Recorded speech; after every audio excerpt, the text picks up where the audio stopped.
Hello, this is Kerry Schutz with MathWorks, and in this video we're going to continue our discussion of modeling time delays in MATLAB and Simulink. And this is really part two, where we're going to focus on the Simulink use case more. In the previous one, we focused strictly on MATLAB and modeling time delays. So I'm going to fast forward to the Simulink section through all the slides we covered on MATLAB and modeling delay. And I'm going to start with a somewhat bold statement in that most engineers who have both MATLAB and Simulink experience prefer Simulink for modeling delay, at least for relatively complex delay modeling scenarios. And the reason for that is there are a wide variety of built-in delay modeling operators in Simulink, and Simulink has a built-in notion of time to begin with. You don't have to infer time or create time or indexing or create arrays. Time is just automatically there when you use Simulink. Design entry, therefore, in many cases tends to be easier, and the readability of the designs tend to be easier. And runtime performance tends to be very similar in terms of the same design implemented in MATLAB or Simulink. So that's not going to be really a deciding factor. It really comes down to how fast can you get your design from idea onto paper or into the computer tool and get said tool up and running. So that's really practically what it boils down to. What if you needed to model an oversampled tap delay line? So I'm just going to start out with an example. Now, the picture kind of says it all on the right. This is the Simulink block diagram that one could really lay out in probably 3 or 4 minutes with any Simulink experience at all and have this up and running. But it's oversampled because we're assuming the input signal is oversampled by a factor of 10 in this case, which is a very common application in SerDes or high-speed serial I/O. And therefore, we need our delay values to be, shall we say, one UI spaced or symbol spaced. So we're going to make them 10 as well. And then we're going to have a number of taps off of that delay line. Again, very, very simple to build, get up and running in Simulink. Just lay it out as it would be on a piece of paper. If you were to do this in MATLAB, well, it certainly can be done as shown here.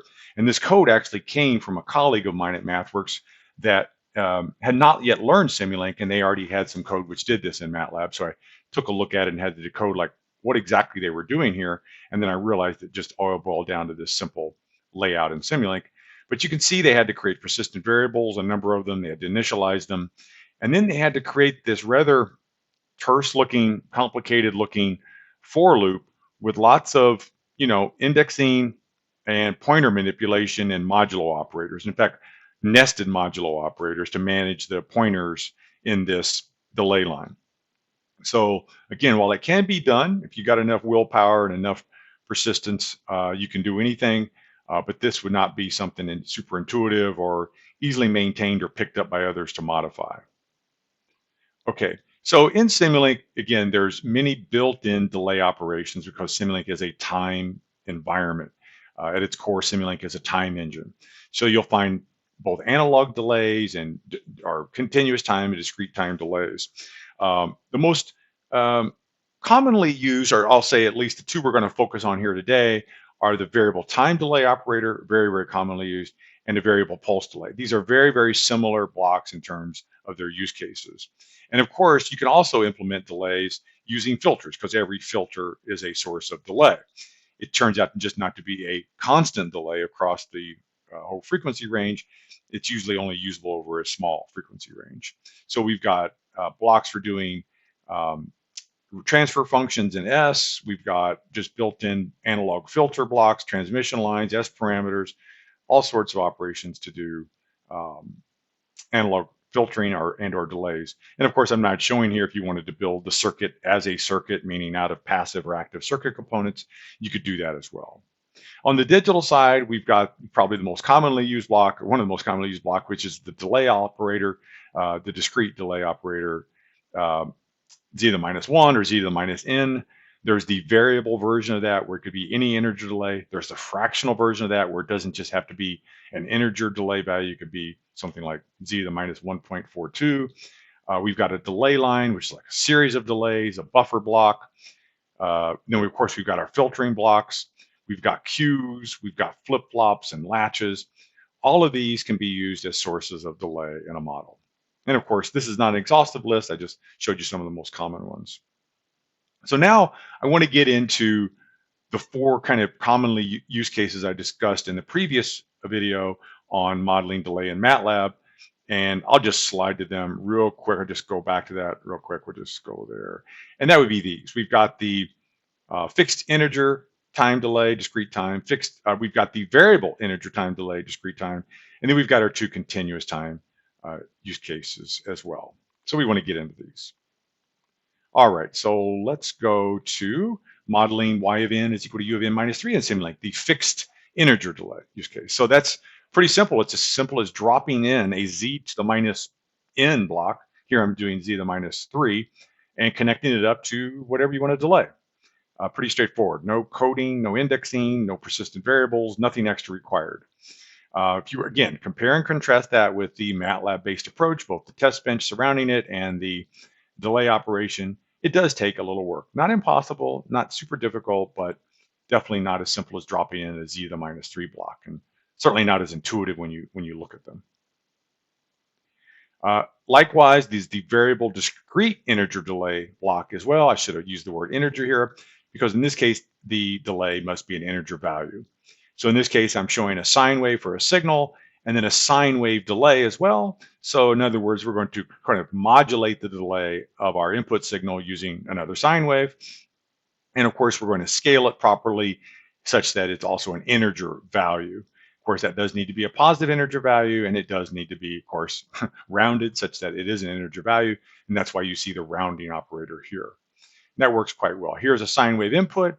Here's the resulting modulated sine wave output where we got the delay, it's delay modulation, and there's the delay profile. So here the delay is relatively small at the beginning, and then you see more delay, the positive direction, no delay here, and then a lot of, less, I should say, maximum delay here, and then minimum delay here. Okay, so it's never negative. I almost said negative delay, but no, this sine wave, you notice it never goes negative. Then, of course, we've got the fractional version, that the variable fractional discrete delay as well, where the z to the minus f indicates it doesn't have to be an integer. It can be any real number, any positive real number. And of course, in each case, whether it be the variable integer delay or the variable fractional delay, you do need to specify on this block the maximum delay that you would encounter. Here I'm showing it as 100. In the previous slide, I showed it as 100 samples. And again, in each case, that is in units of samples. It is not in units of seconds. Okay. So, and one just key sort of best practices note to be aware of is you don't want to set that too large and try to be too conservative with it. You want to sort of tighten that value down to the actual maximum delay that you actually need, because in the implementation, that 100 delay is always in the buffering scheme. So the larger the number you use, the slower the block is going to execute in simulation because it just has more data to manage. Same holds for the variable fractional delay. The other thing to be aware of is the variable fractional delay. It is doing math of some type, and that math is really translate to what interpolation mode it's using to interpolate between samples. That could be a linear interpolation, the simplest use case, a little bit more complicated, the FIR, or the most advanced would be the Farrow filter. So you could choose, pick and choose which interpolation mode suffices for your use case. You can see visually the difference here in this case where if you look at the output signal and you look at the delay profile, it's very smooth. In this case, you don't see any sort of granularity on its very smooth waveform. Where if you go back to the previous one, you'll notice that you see some, coarseness in the sine wave because it does have to be an integer value. Of course, you can always implement your own custom delay schemes in Simulink as well, just by laying out basic delay operations, and doing some math. Just so happens to be a Farrow time delay filter, where your variable time control is your mu input. There's where you put in your fractional delay value, and then your input signal goes in port 1. And then the fractionally delayed signal comes out the output port 1. In this case, of course, the sample rate is not changing in this case. The input sample rate equals the output sample rate. It's just where we're interpolating the samples to be that is changing based on the math being performed inside of the delay filter.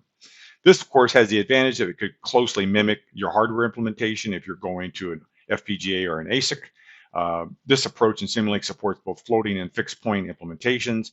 And of course, you can generate the C, the Verilog, the VHDL, the system Verilog from it and get that bit exact behavior in your implementation and match it against your Simulink model. Now, onto the analog side, we also want to be able to delay analog signals as well. I mentioned two of those blocks earlier for doing that, the variable pulse delay from mixed signal block set, the variable time delay from base Simulink. They're both very, very similar in performance from a black box perspective most of the time, and we'll get into those differences, but they are completely different in terms of their implementation. The VPD block here on top uses a scheduler-based delay. No math is involved.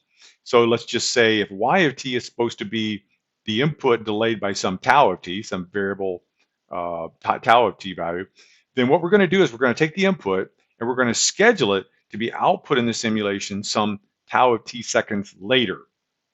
This is very similar in concept to the Verilog hash operator, which is used to insert at various points delays into your Verilog simulation.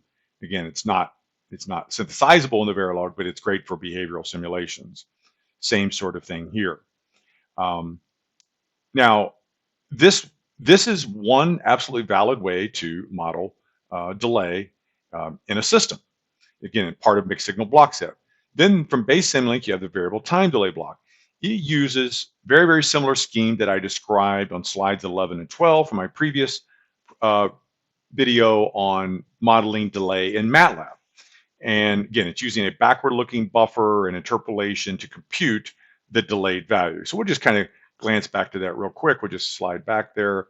And that was this slide 11, where I said, hey, if we're at time ti and in our simulation, we want to know what the output is, y of t is equal u of t minus d, then we have to go back into our input buffer, that'd be the red samples, back into our input buffer, di seconds. Well, at di seconds, there may not be a value, but we've got bounding samples, certainly before and after in our buffer, assuming we have a large enough buffer.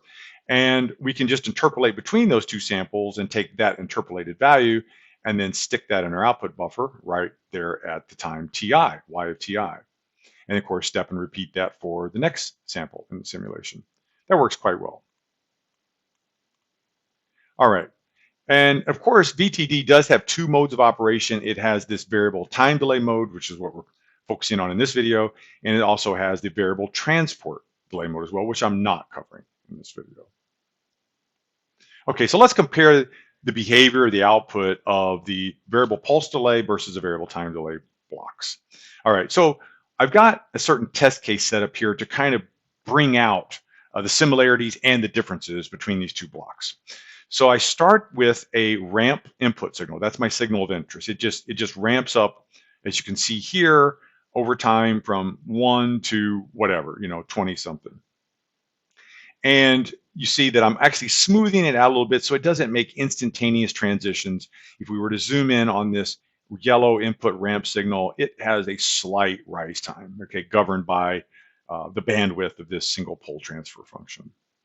Then I apply that input signal to the variable pulse delay block, and I delay it by this ever increasing delay, where the delay starts at like 10 milliseconds, and then it creeps up to 100 milliseconds, then to a second, then to 2 seconds, 3 seconds, 4 seconds, 5 seconds, etc.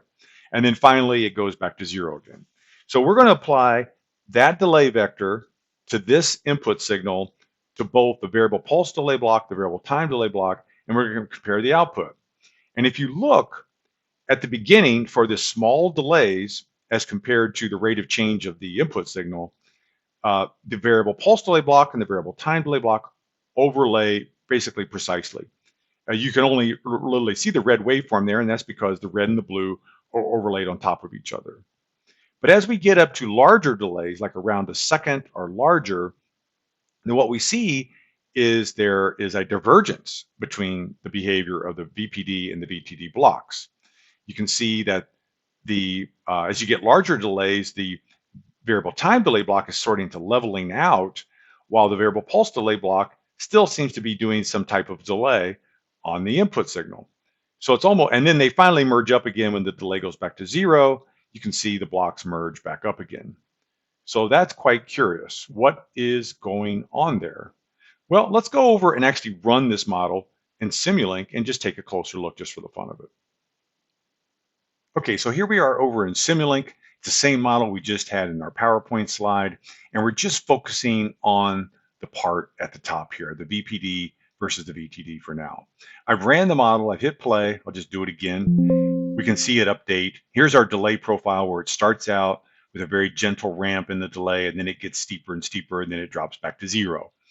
Now that's the delay profile, the second input. The first input, of course, is the input. That's the yellow stepped waveform, stepwise ramp.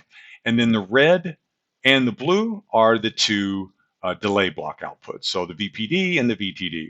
You can see if I zoom in to the first part of the waveform in here, you'll see that the variable pulse delay block, the variable transfer delay block, you can hardly see any difference between them. One's just more like a sampled version of the other. The variable pulse delay block is in kind of a variable step discrete mode, and the other one is in a continuous time mode, but they're very, very similar, almost point for point, you could say output the same, okay? So if you can say in this case right here, the delay was 0.1 seconds, that would be when we were at this point right here in the delay vector, 0.1 seconds, okay? If we were go to the next point after that, let's just do that. We'll go to, let's see, where was it? Let's see, would that be here? Yeah, here. We'll see the delay is about 0.2 seconds, exactly as predicted right here, 0.2 seconds, and we go from 3 to 3.2 seconds. The two blocks are identical in behavior. But what happens? We get up to here, and then what happened? There starts to be divergence. This would be the 0.3 or 0.3 seconds, 0.35 seconds. Here, delay, they're identical. Then we get to 1 second, and something interesting happens. When we go to 1 second, well, let's just concentrate on the variable pulse delay block first. Let's take off this one. We'll just click on the legend and remove it. You see what the variable pulse delay block does. It says the input's yellow, and I'm going to schedule it to be output 1 second later. It says, okay, there it is here. And then 1 second later, if you look on the x-axis, about 1 second later, it appears right here from 7 seconds to 8 seconds. It appears perfect. And then the next time delay is 2 seconds. It takes the input right here, and it says 2 seconds later, I'm going to schedule that for the output. There's 8 seconds here, there's 10 seconds here, and there it comes out. Perfect. Same thing here. It'd be 3 seconds, 4 seconds, and so on. We're going to see it schedule the output some seconds later. That's how the scheduling approach works. What about the variable time delay block? Let's turn that on. What happens here? Well, something different happens. Okay. Now, in this use case, the variable pulse delay and the variable time delay overlap. When we got the 1 second delay here, this is where it jumped up to 1 second. Notice on the delay profile. What happened was it looked back into the buffer from here. It said, look back into the buffer. Remember, it's a look back approach. And it says, where is it at 1 second later? Well, it's down here. It's down. Remember, it took a finite time for this signal to transition from 6 to 7. It grabs that, and that's what it outputs. And then you see it outputs, of course, that ramp up from there. And so it's outputting the signal 1 second previous from here through here, and that's what it does. And then when it gets to the next point here, it's 2 seconds. Here it says 2 seconds delay at this point. Well, where does it go into the waveform? It goes back 2 seconds. Well, where's 2 seconds back from here? 2 seconds at that same point here. So it starts over again at that same point and outputs that for a full second till the delay changes. Then when it gets to 3 seconds, where does it go back to? It goes back 3 seconds to the waveform, which happens to be the same point. Grabs that point and does the interpolation and outputs that 3 seconds later. And so you can see it kind of gets stuck because it's always looking back into the input buffer and finding that same point because the delay keeps growing. So again, very different results because the delay here is rather large compared to the rate of change of the input signal. Whereas previous on the first part of this signal, we had identical performance between the two delay operators because the delay value change was small with regard to the rate of change of the signal. So That is something to be aware of. For 99.9% of the use cases that most customers use the variable time delay block or the variable pulse delay block, they will not be injecting these large delays. But it is good to be aware of the differences in the implementation and the impact that can have on your system at some edge use cases. So always good to be aware of that. Okay, so back to our slides. As a side note, this is not critical, but the variable integer delay block I spoke of earlier, it performs very, very similar to the variable time delay blocks from base Simulink. So the variable integer delay block with proper scaling of the inputs and so on in terms of how it buffers and looks back, the backward looking approach, it performs very similar to how the variable time delay blocks, not the variable pulse delay block, just so you know. And also, no subject really on delay would be complete without talking about analog filters. So certainly you can use an analog filter as a fixed delay filter. Is one possible way. Here I am showing basically a 1 second delay filter. It's a second order implementation of it. But again, it has a very limited useful bandwidth, or approximately in this case, from about DC to about 0.05 hertz, so about 1/20th of the actual delay value in terms of if you were to convert period or something to a frequency. So yes, it's useful, but you got to be aware of this is a very, very limited approach in terms of how much bandwidth you're going to get out of it. Also to be aware of, this is a Bessel-Thomson filter. This is one particular variant of a low order Bessel-Thomson filter.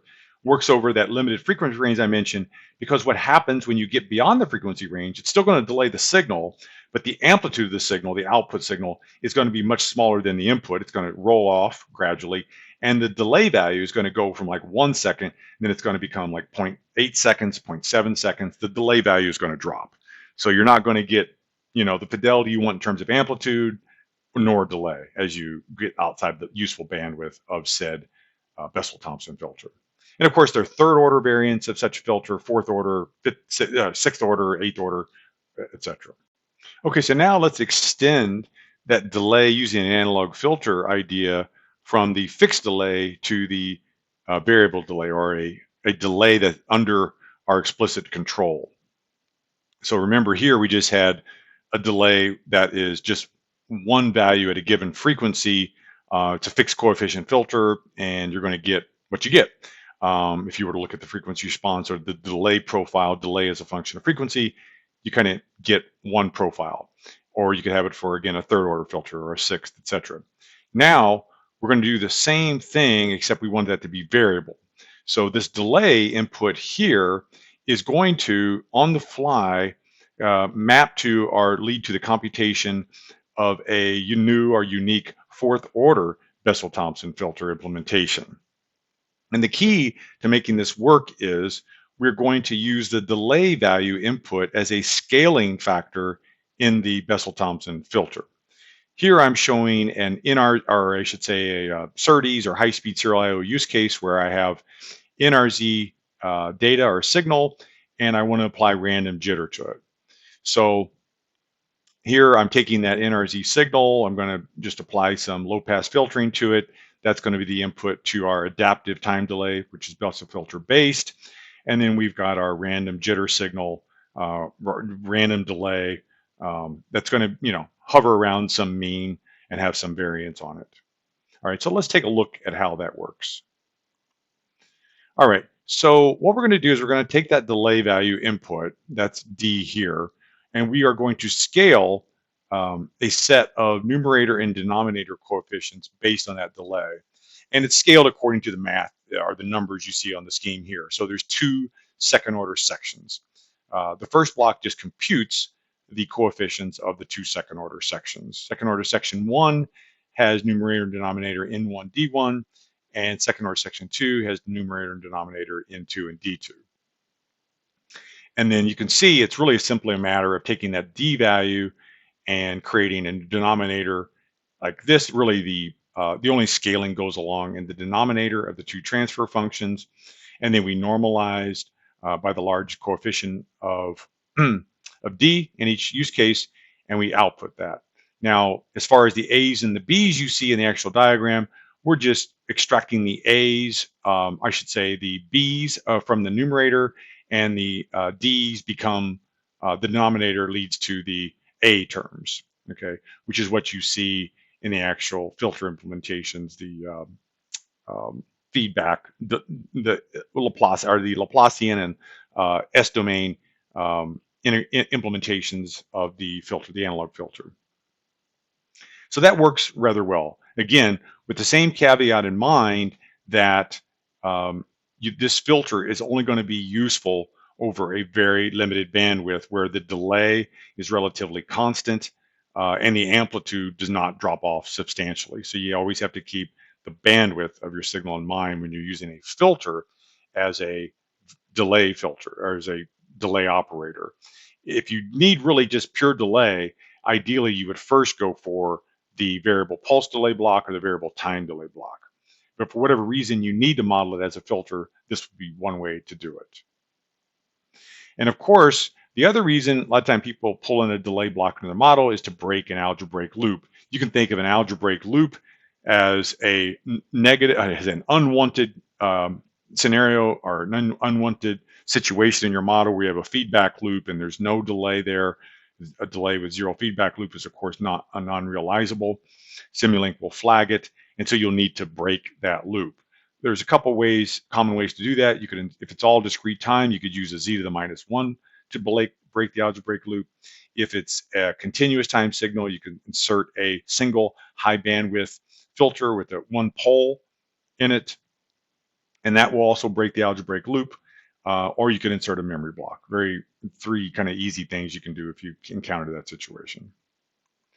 Okay, so finally, I'll really just wrap it up here. As you can see, there's many ways to delay a signal in Simulink, whether you need a pure time delay like the variable time delay or the variable pulse delay offers, or the memory block, or the z to the -1, those are pure time delays, or whether you want to implement the delay as a transmission line, a transfer function, a digital filter, or something else. We got many ways to model delay. Again, back to buffers, queues, FIFOs, flip-flops. It just depends on what makes sense and what you're actually trying to model as far as which approach you'll go with. So I hope you found that helpful. I think if you're doing mixed signal work and you're doing lots of feedback loops, you're dealing with lots of rates and lots of delay modeling scenarios and a mixture of all these, that you'll find Simulink to be a far more natural way and a far faster way to get your design on paper and up and running quickly. All right, thank you very much. I hope you found that helpful.